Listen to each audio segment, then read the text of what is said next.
Walking into your first lecture at post-secondary can be a scary experience. Many of you ask questions about lectures and how to work with professors, so I'm going to tackle some of those right now. First things first is that professors seem way scarier than they actually are. Every professor in my experience wanted to work with me, wanted to get to know me, and was great with answering my questions. You'll meet your professors during your first lecture, and in the course outline you get, called a syllabus, you'll be able to see when their office hours are.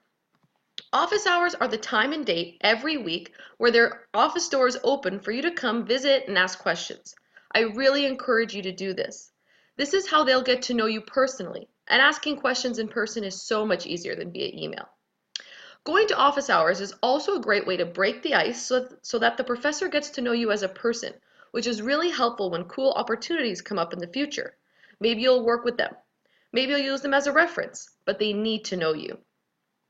The main difference between your professors in university and your professors in high school, or your teachers in high school, is that in order to get help from professors, you have to ask for it. Professors are very busy. They could be teaching classes in multiple locations on campus, they can work evenings and weekends, and they'll likely be doing research at the same time. You have to be willing to take time out of your day to go get help. They're not going to know when and what you need unless you tell them. And lectures, like professors, can seem scary, but they're not either.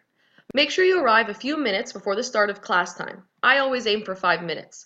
Classes will start right on time, but rarely earlier. And choose a seat where you're comfortable. I didn't like the first row myself, but I also didn't like being at the back of the room as I got distracted by what other students in the class were doing.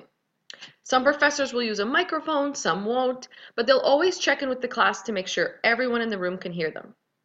I would suggest taking the first 2 weeks or so of school to sit in different locations and different lectures so you can get a feeling of where you're most comfortable. The first few weeks of post-secondary are important to get the lay of the land. If you make mistakes while trying new opportunities, it's all a part of the process. Don't stress and have fun.